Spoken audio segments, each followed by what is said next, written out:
The country is not, shall we say, coming out of its economic crisis. What are the manifestations of the crisis? There are two. What has happened is that Pakistan's budget deficit, tight monetary policy which the IMF has been prescribing to Pakistan, is very dogmatic. So on the inflation side, the IMF dogmatic approach of raising interest rates has not worked in Pakistan. On the other side, on the external side, because the budget deficit has not been reduced, our current account remains under pressure all the time.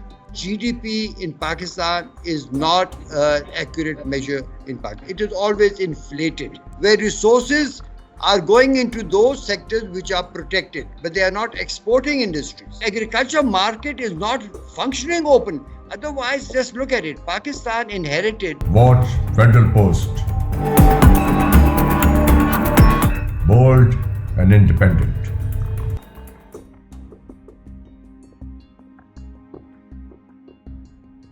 Hello, good evening, and Assalamu alaikum. I'm Hassan Zafar, and welcome to Talking Politics. I'm joined by Dr. Zubair Khan today. He's the next Minister of Commerce, and he has worked with IMF. Dr. Saab, welcome.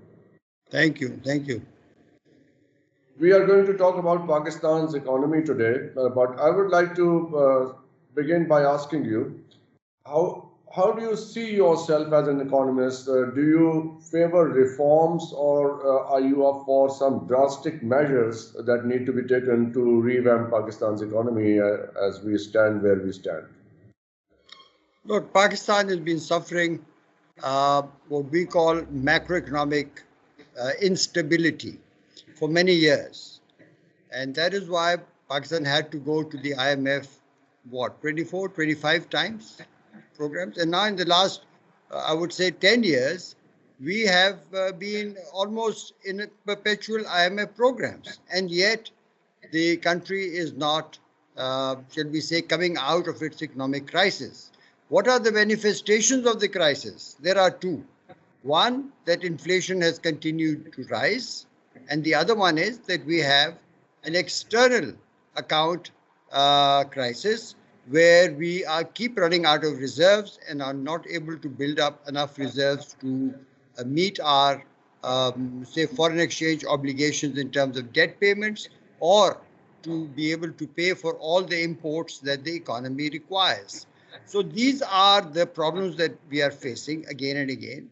And let me say that all of this is happening because Pakistan is not pursuing the standard and the most fundamental, shall we say, correction of policy. I won't even call it a major reform. There are many reforms also that I will discuss later.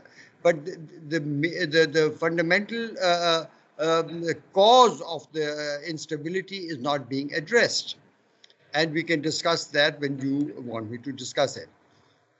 Would you like to elaborate that fundamental cause of instability? Look, Pakistan has had these periodic high growth periods and low growth periods. And throughout this period, what has happened is that Pakistan's budget deficit keeps getting larger and larger and then stays there. And that every time you have a deficit, that means that your debt is increasing, both external and domestic. We're not talking of just external debt. So, and that budget deficit is a reflection of the excess demand in the economy, as we say in macroeconomy. Now, when there is excess demand, more than what the economy can produce, that excess demand gets leaked out through higher imports. So there's a pressure on the external account. And it also causes prices of domestic goods to rise. So you have inflation. So just the budget deficit alone is the main cause. There are other causes for other things, but the main cause why we keep having the foreign exchange crisis and rising inflation. My approach has always been that yes, we must have a tight monetary policy. But the tight monetary policy which the IMF has been prescribing to Pakistan is very dogmatic. They are going according to what works in Western economies, in advanced economies, where the financial sector is highly developed, and rising interest rates can control inflation, can have some effect on inflation and bring it down. But in Pakistan, we've seen that, let's say since 2016, interest rates have been on the rise, and recently they went as high as 22%, and yet inflation continued to rise. This recent decline in inflation the last 1 month is all seasonal. It is because of the summer effect on the food stuff, and the government has forced the price of wheat to come down. So this is not really the response to the monetary policy actions that have been taken. These are seasonal. There's not the core inflation that has been controlled. So on the inflation side, the IMF dogmatic approach of raising interest rates has not worked in Pakistan. On the other side, on the external side, because the budget deficit has not been reduced, our current account remains under pressure all the time. The IMF approach has been that, look, let's reduce the budget deficit by increasing taxes. And they have introduced so many taxes and raised the rates, and they've relied more and more on import duties also. Now, you see, taxes have three fundamental effects. One is, of course, they generate revenue. The other one is on income distribution. But the most important part of taxes is that it impacts the economic activity, whether one or the other sector will grow, or whether any sector will grow. These all respond to the tax structure that exists in any country. Now, a very common measure that everyone uses without thinking is the tax GDP ratio. Tax GDP ratio is low in Pakistan, so let's raise taxes. But look, we must remember that, first of all, GDP in Pakistan is not an accurate measure in Pakistan. It is always inflated by governments to show their better performance, number one. And secondly, tax GDP ratios are not comparable across countries. Every country has a different economic structure. And our industry is very small, so 10, 11% or something like this compared to the rest.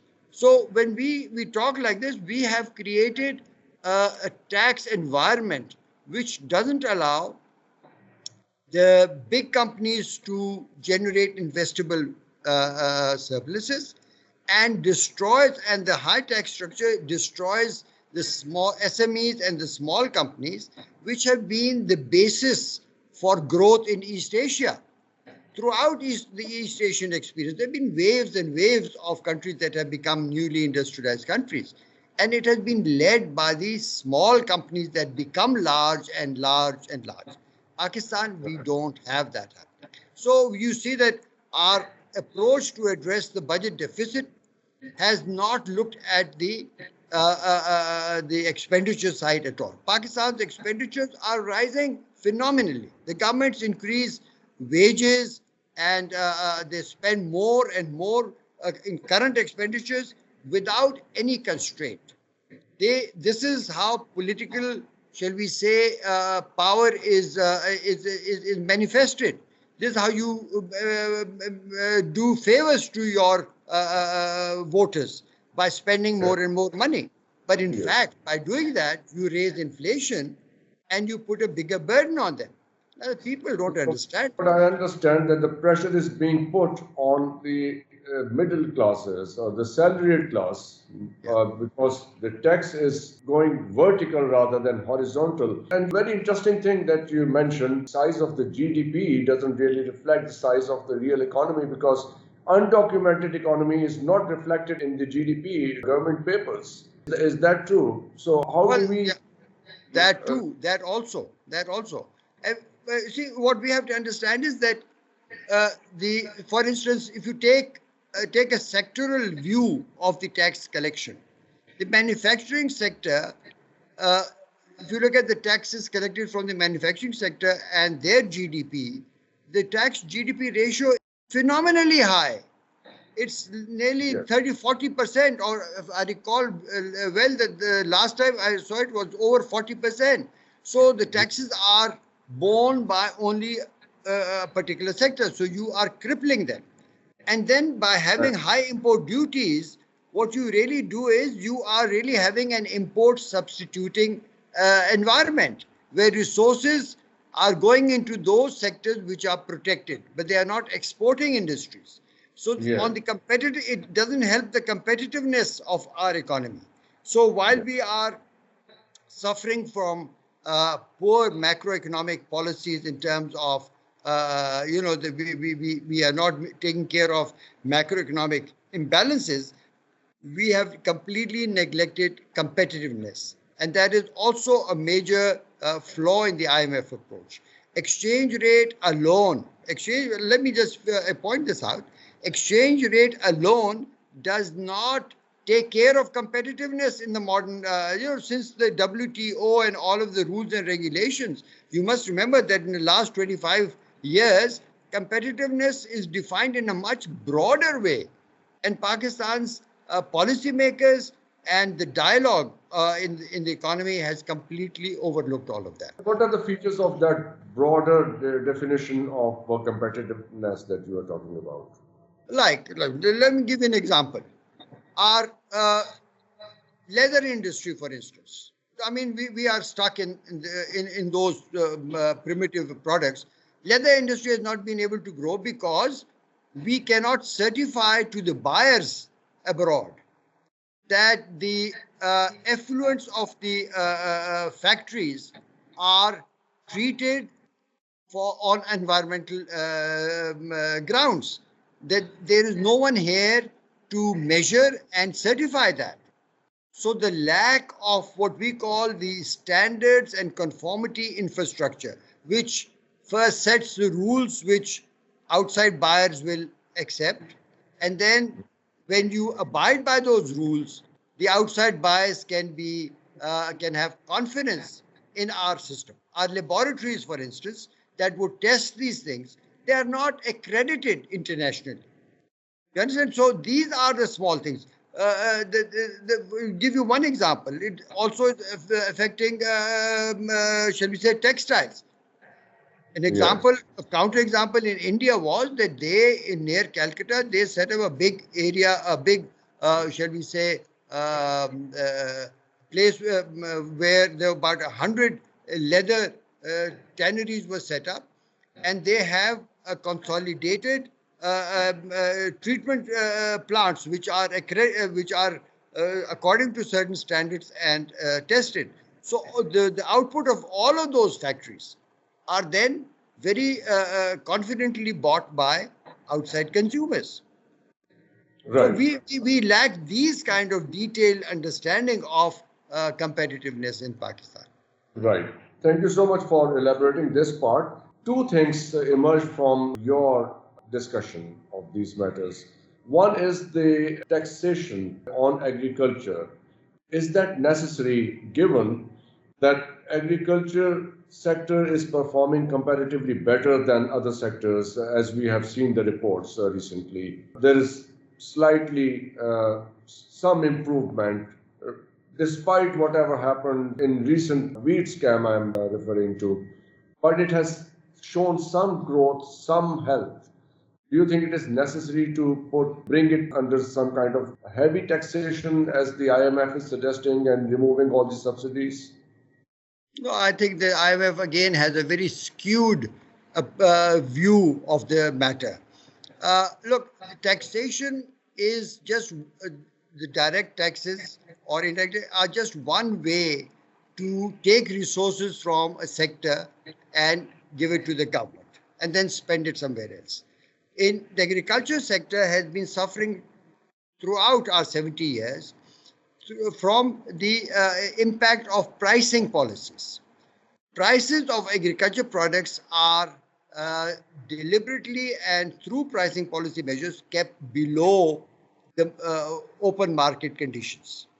And these lower prices benefits are given to buyers of agriculture products So the resources are being transferred directly from the agriculture producers to the buyers. For example, we've kept the cotton prices low in Pakistan, so the textile industry has a very protected and shall we say, profitable environment. They are buying cotton below world market prices. Now, what has been the impact of that? That Pakistan, which used to produce a lot of cotton, and most of Punjab was producing cotton using very little water, not even straining the water resources. That Yes. cotton of what a record harvest of 22 million bales is now down this year to 5 million bales. So we've Yes. eliminated one of the most important crops over here. And Exactly. similarly, so the government wants to keep the tax. This is a form of taxation. Tax agriculture in favor of industry that uses their raw material. This also happens in the sugar industry. And at the same time, the urban classes are being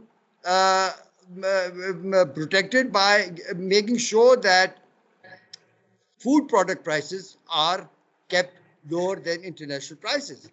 And so the urban classes can have cheap food, but this is at the cost of profits in the farming sector. And how do they do that? The government restricts the movement of agriculture products. Wheat, for instance. Before Yes. this scam, and I'll come back to this scam also, before this thing, the wheat movement in the Punjab, which is the main producer of wheat, is restricted. You cannot move your wheat from one district to the other or from one province to the other. Now, if you put these restrictions on any industrial product, the prices will collapse.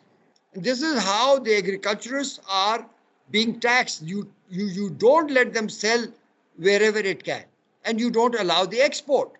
Whenever you want to export wheat, it's called smuggling. It's not smuggling. It's not a contraband item. If it's going to Afghanistan or to India So, in any years, you are favoring free movement, interprovincial movement of yes, grains, all grains, not just wheat. no, yes, no, Got all grains. And for other, even like if you produce potatoes, you can't export it till the government has sanctioned. They won't sanction it. They sanction it only after the farmers have sold their potato crops and the middlemen or government's own cronies have bought the crop, and then they will allow an export. So the agriculture market is not functioning open. Otherwise, just look at it. Pakistan inherited one of the largest, at independence, we inherited one of the largest irrigated networks in the world. And we should have been the granary of it. the world. But we are Exactly. not even food self-sufficient. So to say that agriculture has not contributed or is not contributing even now is, I think, a fallacy, and it is blinded by lack of understanding of how taxation can take place. The terms of trade also, look at the agriculture products are kept Is it just cheap and the lack of industrial are more expensive. Is it just lack of understanding? But what I understand from what you are saying, it looks like a combination of two things. One is the government control, the other is the government policies are influenced, rather manipulated by the vested interests. Absolutely, you're absolutely right. That's what I was saying. That look, they have a political interest in providing cheap food to the urban classes because those are politically more sensitive areas. You will never Hmm. see an uprising in the rural areas, but Hmm.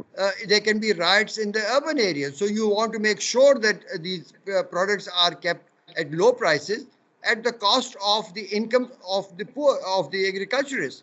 And this is very sad because all studies on poverty in Pakistan indicate that the bulk of poverty resides in the rural areas.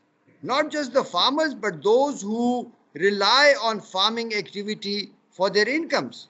So there's a transfer of income from the agriculturists to the urban classes who are relatively richer.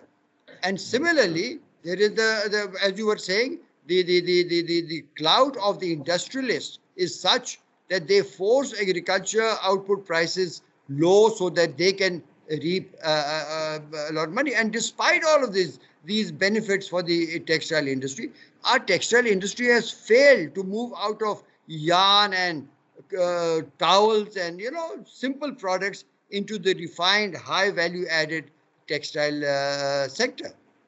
The cotton produced comes down from 22 million bales to 5 million bales. Can you imagine?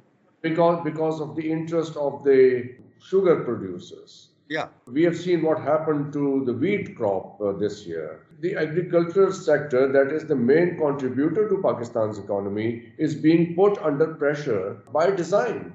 It's not Absolutely. happening. No, and look, it's not just the political lobbies. It is the individual interests of people who give these concessions. There's a lot of money that's made. In the wheat scandal, billions have been made, but no one is ready to bring it up. You knew that. As a commerce minister, you must have seen these things happening firsthand. But not in my time. In my time, I had a free import and export policy for cotton. And the textile industry loved it. That was because at that time, we had a good production of cotton, but I said it's all short staple. Now, the short staple cotton was forcing our textile producers to produce only the low value added products. Now, when I had a free export and import policy, that allowed the textile industrialists who were more progressive to bring in the longer staple cotton from Egypt and elsewhere so they could produce finer textile material. So, you see, this is how you allow the private sector to decide where they will make more profit and what they can import and what they will export. Now our external trade regime is highly restricted. So, and that forces us to just produce what the bureaucrats have decided what it will be, and look at the output. And the impact of this is bad for Pakistan on many scores. Because of that cotton policy, because cotton production has gone down, farmers have gone into sugarcane. Because that was in the interest of the big, but the sugarcane industry is owned by the political elite. And they're minting money. And they extract the sugarcane from farmers at a low price, but still it's more profitable than cotton. Now, sugarcane requires a lot of water. So that has created a water crisis in agriculture. So you can see that how these distortions go from one to the other. Yeah. Thank you so much for bringing it up. You mentioned the bureaucrats are taking some critical decisions. How is that affecting the entire economic structure of this country? Yeah, look, politicians, I would say, understanding of these issues and also their own biases are such. And we've never had anyone who understood the full implications of these things. My role, by the way, these days on television, whenever I appear, is only to try and explain to the people the meaning of any particular policy. And here, let me give you an example. I was talking about the high interest rate failing to curb inflation. But the high interest rate has had a very negative impact on two things. Number one, that the government has to pay interest on the debt it has, and has accumulated a huge debt. That this year, or was it, I think last year, the entire interest payments that the government has to pay on its domestic debt and external debt exceeds the tax collected by the government. So that means the entire tax collection is going to interest earners. And who earns interest? People who have capital. It's the banks, but those who people deposit money with the bank. So the money is going to those who have money, who have capital, and the taxes are being collected not just from the rich. We have a GST on every item in Pakistan, and the poor people have to pay those GST as well. So there's a transfer from the poor to the rich who are earning interest. Now, when you come to Pakistan, if you come to Pakistan, you'll see a lot of economic activity in Islamabad. These are people who are from the banking sector, who are raking it in, and the government sector, who are spending trillions and trillions. So there's a lot of money floating around, but nothing productive. We are not producing anything. We keep trying to have trade agreements with other countries, but we have nothing to offer anyone. China has been That's very right. helpful, but we have nothing to sell to China. Yes. The This, country this is is kind of, the industry is imploding slowly. this trend deficit that you talked about at the beginning, the current account deficit and the fiscal deficit, and the volume of loans that we need to pay, and its ratio with the GDP. Yeah. Loan doesn't seem to be a problem, but inability to pay back is the problem at the moment, as far as I understand this matter. And our inability to pay back is because we are not producing anything, as you just mentioned. We cannot produce anything. Industrial sector cannot function well with the current electricity prices. Agriculture sector cannot work well with the kind of situation we are witnessing. Diesel price is high, fertilizer price is very, very high compared to other countries in the region. So when we are putting these two sectors under such tremendous pressure, how can we expect that there can be any growth? No, So there will what? not be. No, look, whatever growth number they have put out today, 2% or 3%, if you take down the breakdown of the GDP over here, the growth is coming from the budget deficit. You see, when the budget deficit is driving the growth, if you take away the contribution of government services, which is from the GDP, you will find the growth is zero. Yes. So the rest of the economy is not functioning. It's only the government who are giving themselves higher salaries. You should see the number of government cars now. Now that I talk about it, I am very cognizant of the green number plates. Wherever you go, whether you are on the motorway or in Lahore or Islamabad, you see so many cars. There are millions of cars, 100,000 cars, government. 100,000 cars. Yeah, I've been Yes. talking about this a lot. So look at, I mean, the government is not even trying to cut down on expenditures. Two years ago, I started this big campaign that look, if you want to fix this economy, you have to cut back all expenditures, 20% from the base of 2 years ago to start make a dent and to bring interest rate. Look, if interest rates are brought down to 6, we need financial repression. This is what the Western countries did when their debt went up after the 2008 financial crisis. Interest rates came down to 2, 1, 0% in some places. Now, Pakistan being heavily indebted, we need to adopt financial repression also. But with the market determined interest rates, banks are not ready to do this. So you have to introduce financial repression, which is forcing the interest rates down through direct monetary controls. Monetary policy is the major, shall we say, weak point of this of Pakistan and these people. So, if interest rates were to come down to about 6-7%, you would save about 6 trillion, not billion, trillion rupees in the budget. And that saving can be used some to reduce the deficit, some to allow the reduction of those taxes. Coming back to the tax reform issue that you talked about, remove all those import duties on raw material and on machineries which don't allow new investment and don't allow existing investments to function. See, when these duties are high, you are biting into the competitiveness of existing industry and new ones will not come. So we are at a stage where no one wants to come to Pakistan. The ones who are here are leaving. Not just Yes. foreigners, but Pakistani investors are leaving the country. Yes, yes. So that's the question. So it brings us to asking the role of this SIFC that was created almost a year ago. How are we expecting foreign investors to come and invest in Pakistan, whereas our own investors are not putting any money in the economy? Hassan, look, I personally think that the SIFC is a very naive idea, very naive. We already had a BOI, we have the Planning Commission, we have various, the setup is there to guide foreign investors and to give them a one window thing. SIFC is superimposed on top of all of this.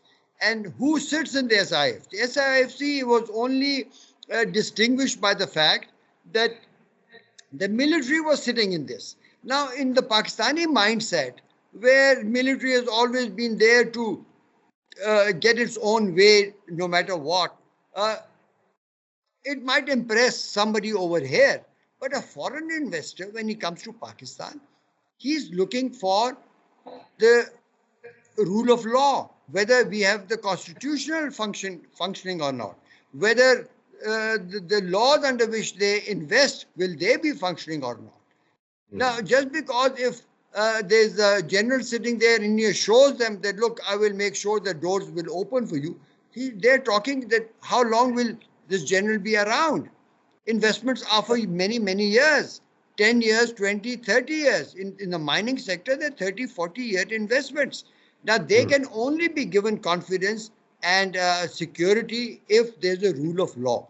The lack of rule of law and the chaos in the judicial processes that's going on and the political victimization we've done in Pakistan has had a very negative impact on the minds of those who are in Pakistan. They are not investing, and those who are coming from abroad. And look, these major countries are friends of Pakistan. They know that the leaders of our country are of many parties. Their money is lying in banks in these very countries. If we are not aware of them, they are aware of it. And if that money is not coming, that money is not coming back, why will they invest there? They're not going to do that. So who are we trying to fool? Who are we trying to fool? I think we need to call a spade and fix this. First, we have to look, the problems of the country are in Pakistan. We need to fix it over here. By just running around getting more loans is not the answer. We need to getting more bodies that can. That will not. We have to start earning exports. We have to reduce the need for greater loans. And we need to cut down on the budget deficit. You talked about the government size and 100,000 green number plates and all that. State-owned enterprises, 202 or maybe 205 them. They are a burden on our economy. The pension bill is so high.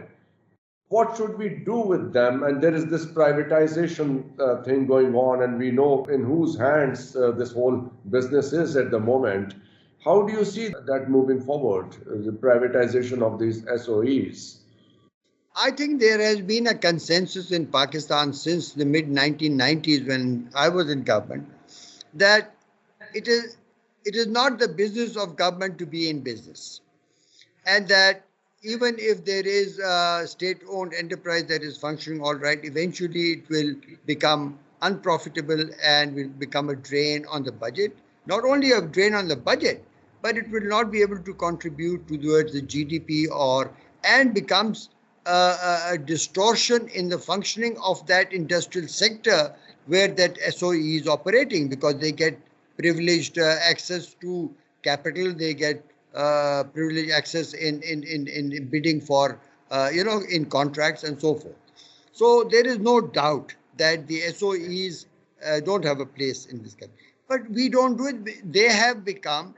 We haven't done anything about it because the political parties use these SOEs as a parking lot to employ their own political supporters, whether they are at the top of the management or later below. So all of these organizations are overemployed, and by just coming to the factory, they cause a loss. If they were to sit at home and given a salary, there would have been one. No, they want to come there and then interfere in the functioning of that SOE and make money for themselves, but bring it down. I remember that during our government's time, we, in the banking sector and various other sectors, we set aside a lot of, in the reform process, set aside a lot of people who were employed politically and not through the proper process. What happened was 7-8 years later, when the political parties which had originally employed those people when that political party came into power, they not only reinstated these people, but gave them the back salaries for the Yes, 7, 8 yes. years that they were out of power. So, So so look, we the should, problem lies over there. But when you yes, sell them, now PIA is being sold, for instance. Now, I think that PIA, personally, my view is that PIA is in such a bad way that we should all get together, fix it, so that even if we want to sell it, we will get some price for it. with all those people sitting in the business, with all No, but those look, no, political people. if they're serious about privatization, they need to address that. If they're not doing it, then they're only doing it for their own benefit. The government has, To begin well, with, should the government stop their salaries or at least no, withdraw the no. pension? Let me tell you an interesting aspect of it. What they've done is that PIA is heavily indebted to the tune of about $1 billion. So they've Yes. removed the debt from the PIA balance sheet and left it for the poor taxpayers of Pakistan to pay it back. Why are we responsible for that? That's Who will pay back that debt? And they are now selling PIA with all its other assets, not the flying assets, but the nothing. real estate, the real estate assets. And I hear they will get about $1 billion. So they're removing a debt of 1 billion and getting 1 billion. Putting that debt in our electricity bill. So what is the net gain? What Yes. is the net gain? This is, I think, and there's not enough transparency in all of this. They should discuss the Ridiculous financial yes. plan openly. They should discuss the financial plan openly, lay it out, and let us see. Why should the taxpayer be left to carry the debt, the bad debt of PIA? Otherwise, who has, I mean, what does it mean that you put it in another company or whatever? Who's going to carry that? Exactly. So this is a big mess, big mess. It We've is. reached a point where there seems to be no obvious solution other than getting down to work and fixing some of these which are saleable. But who will? And the others should be shut down. And Do the we others have should be just shut anyone down. inside? Do we have anyone inside who is willing to do that? I have taken a lot of time today. Just one last One last point. One one last last point. yes. That there have been no international bidders for the PIA. Now they are trying to buy it themselves amongst themselves. So this was the whole plan altogether. To sell it at such, there hasn't been any international interest in the purchase of PIA. Who will buy?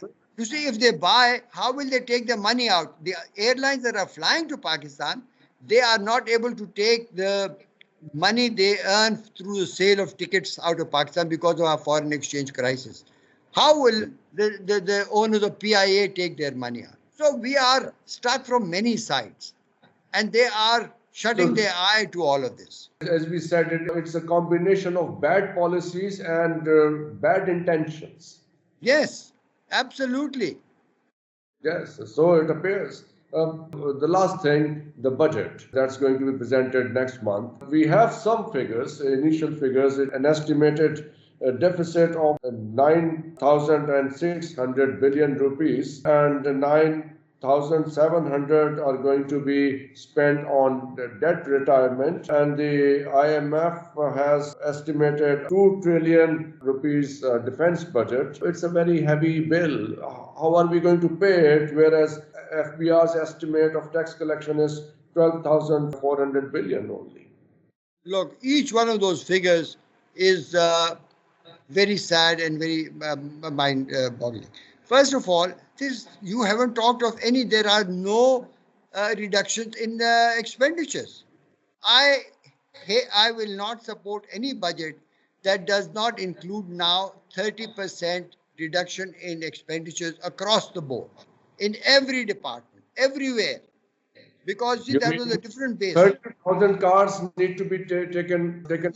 You should see. I mean, everyone's been given cars, their petrol. I mean, other than this, and interest rates must be brought down to 6-7%.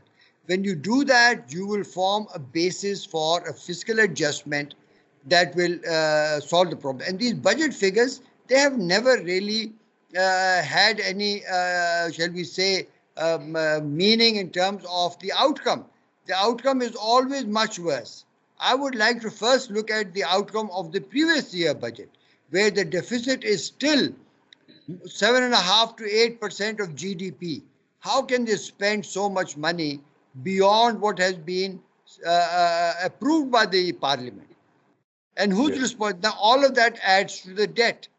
So I think that this budget exercise is only just an exercise to fill in the blanks, and then they go ahead and spend money the way they do. And this budget proposal is not going to bring about the macroeconomic stability which I pointed out earlier, that will reduce inflation, nor will it reduce the external account pressures. Thank you very much, Dr. Zubair, for elaborating all this for us and sharing your thoughts with us. And thank you very much for watching us. I'll take your leave. Take care. Thank you. Thank you.